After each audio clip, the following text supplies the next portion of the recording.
अब आता है lecture 20, that is polar plot of transportation delay system. ठीक है, तो ये बेसिकली पोलर प्लॉट चैप्टर का लास्ट कॉन्सेप्ट है। इसमें है क्या, इसमें ट्रांसपोर्टेशन डिले का कॉन्सेप्ट यूज़ हुआ है। ठीक है, ट्रांसपोर्टेशन डिले क्या है, तो भाई लेक्चर 3 में जो हम लोग पढ़े थे कि ट्रांसपोर्टेशन डिले क्या होता है कि जब तुम इनपुट ट्रांसफ़र फंक्शन में जब तुम इनपुट दिए और जितना टाइम लगा उसमें प्रोसेसिंग में, उसके बाद आउटपुट मिला, तो जितना टाइम इस प्रोसेसिंग में लगा या फिर जितना देर के बाद हमें आउटपुट रिसीव हुआ, इसी को कहते हैं ट्रांसपोर्टेशन डिले। अब स्टैंडर्ड रिप्रेजेंटेशन ट्रांसफ़र फंक्शन का पढ़े थे, फर्स्ट ऑर्डर का स्टैंडर्ड रिप्रेजेंटेशन ये होता है। ये ट्रांसफ़र फंक्शन मतलब CLTF का है। ठीक है, फॉरवर्ड गेन का नहीं। पोलर प्लॉट में हम लोग OLTF पे बात करते हैं। ठीक है, तो OLTF का क्या होगा इसके रिस्पेक्ट में। अच्छा, ये एक चीज़ देख लो, यहाँ पे जो ये स्टैंडर्ड है इसमें ट्रांसपोर्टेशन डिले तुम्हारा यही होता है, ई के पावर में जब लिखा रहेगा तो इसी को ट्रांसपोर्टेशन डिले कहते हैं। ठीक है, के को तुम्हारा गेन कह देंगे, ई का पावर में तुम्हारा ट्रांसपोर्टेशन डिले होगा। ठीक है, तो इसका जो क्वेश्चन फ्रेम होता है ना, वो कुछ इस तरह से फ्रेम होता है कि ऐसे तुमको क्वेश्चन दिया रहेगा और कहेगा कि इसका पोलर प्लॉट बनाओ। ठीक ना, तो इसका पोलर प्लॉट कैसे बनाएंगे, तो उसके लिए तुम्हें ट्रांसफॉर्मेशन डिले का कॉन्सेप्ट यूज़ करना होगा। ठीक है, अब ये क्या है, तो ये तो तुम्हारा ट्रांसफ़र फंक्शन है, फॉरवर्ड गेन का ये रिप्रेजेंटेशन होता है। ठीक है, दैट इज़ मान लो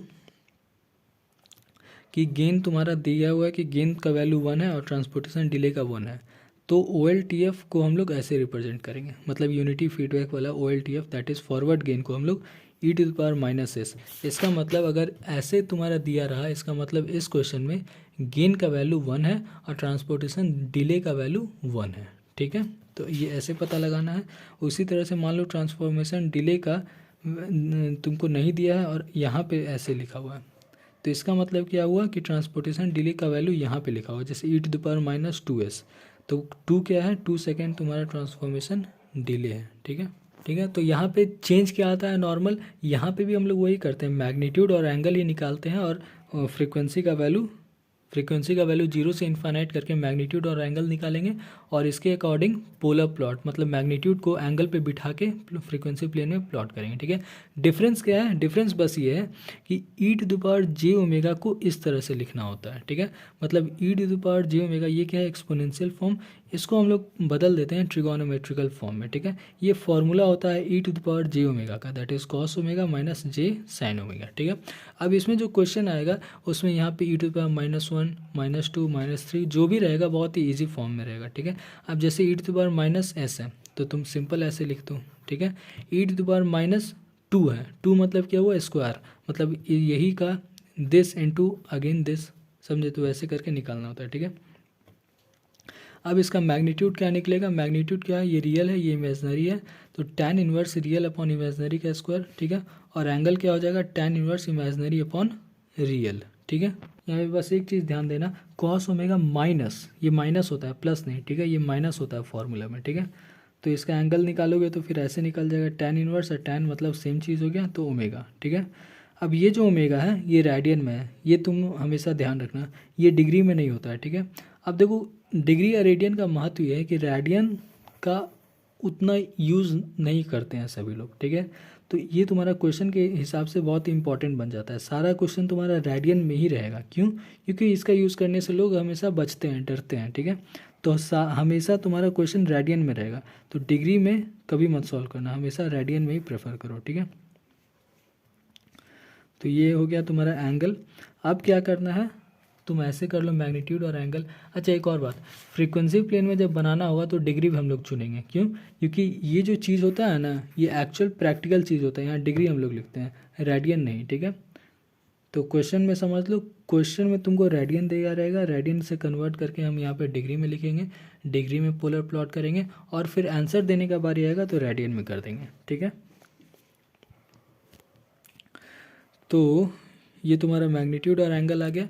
अब क्या करो, ओमेगा का अलग अलग वैल्यूज़ पे तुम देखो कि मैग्नीट्यूड और एंगल क्या आता है। ठीक है, तो इस क्वेश्चन में क्या देखें कि ये सब मैग्नीट्यूड कांस्टेंट आ गया और एंगल तुम्हारा चेंज करते जा रहा है, मतलब बढ़ते जा रहा है। ठीक है, निगेटिव तो मतलब बस ये बता रहा है कि ये क्लॉकवाइज डायरेक्शन में बढ़ रहा है।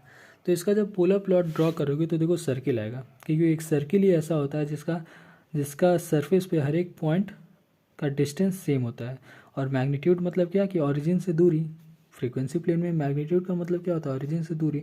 तो एक सर्किल बनेगा, ठीक है, और सर्किल में हर एक ओमेगा पे, हर एक पॉइंट पे ओमेगा अलग अलग होगा और उसका देखो एंगल भी अलग है। जैसे इसका एंगल देखो ये होगा, फिर इसका ये, ठीक है। तो एंगल इंक्रीज करते जा रहा है, एरो देख लो, एरो इधर बढ़ रहा है, मतलब क्लॉकवाइज में एंगल इंक्रीज करते जा रहा है और हर पॉइंट पे ओमेगा अलग होगा, ठीक है। स्टार्ट होगा ओमेगा 0 पे, ख़त्म कहाँ होगा, ओमेगा इनफाइनाइट पे, ठीक है। तो ये हो गया इसका पोलर प्लॉट।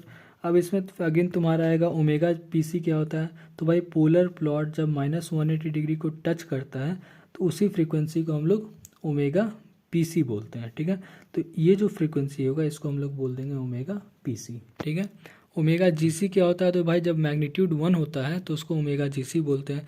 तो भाई देखो इस पोलर प्लॉट का मैग्नीट्यूड हमेशा कांस्टेंट है, इसका मतलब हर एक फ्रीक्वेंसी ओमेगा जीसी है, ठीक है। तो सारा फ्रीक्वेंसी तुम्हारा ओमेगा जीसी है।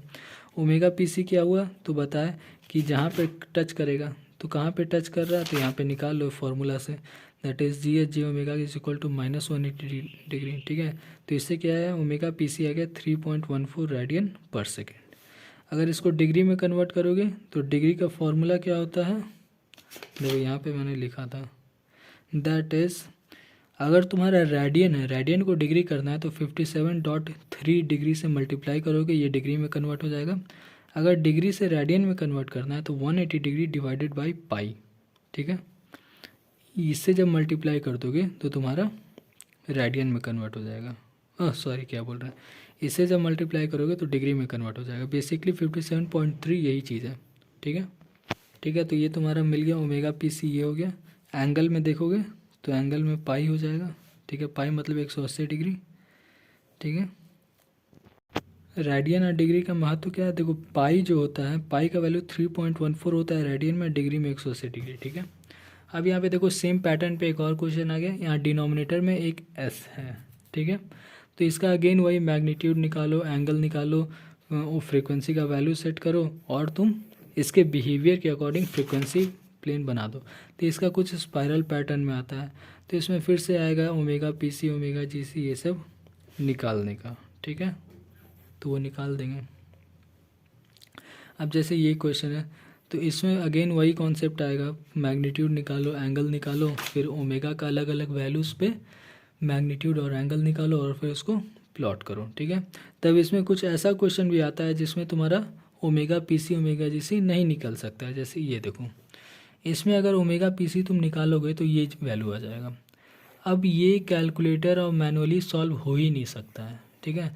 तो ऐसा क्वेश्चन मोस्टली पूछा नहीं जाता है। अगर पूछा भी जाता है तो क्या करना है कि एमसीक्यू में जो 4 ऑप्शन दिया रहता है वो फ्रीक्वेंसी यहाँ पुट करके तुम देख लो कि left hand side is equal to right hand side, अगर इक्वेट कर दोगे तो वही तुम्हारा आंसर हो जाएगा। तो हिट एंड ट्रायल से टेस्ट करना होता है, ठीक है। जैसे अब ये देखो, ये तुम्हारा गेट का क्वेश्चन है, ठीक है।